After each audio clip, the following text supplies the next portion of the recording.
Reverb has been a part of music since the beginning. Sound is a physical property, so you have to consider the space it's packaged in. For centuries, we've crafted spaces for the sole purpose of sound. But what if you didn't have to? This is the working man's cathedral. Back in the 30s, Lawrence Hammond set out to create an instrument that replicated the nostalgic sound of a church organ. But so much of the character of a church organ comes from the space it's played in, a church. Mr. Hammond found that when the signal of his organ traveled through a spring, the wobbly reflections simulated the sound of a large space.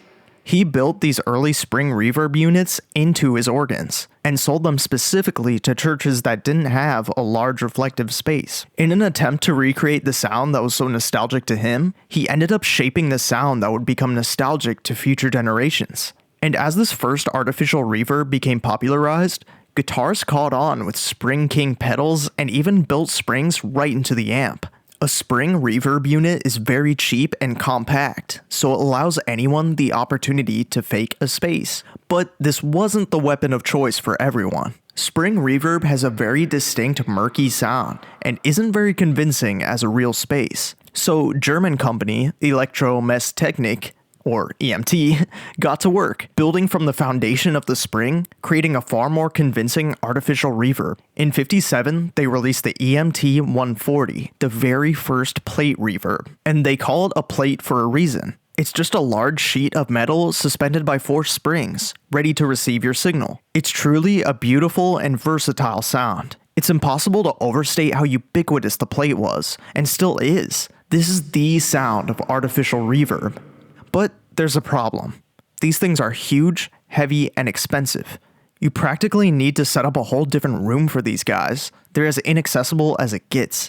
And EMT knew this because they also led the charge towards the very first digital reverb, the EMT 250. It looks like a time machine, and it kinda is one. But it broke the mold by showing that reverb can be digital. It does this by repeating the signal very quickly to simulate the sound bouncing off of surfaces. It allows very quick and deep control of the simulated space. These algorithmic reverbs are inherently different from natural or electromechanical reverb, but they still have the capability to create beautiful spaces full of depth. Algorithmic reverb is everywhere in modern music. Since it's generated by a computer, it's cheap and easy to work with, while still sounding great.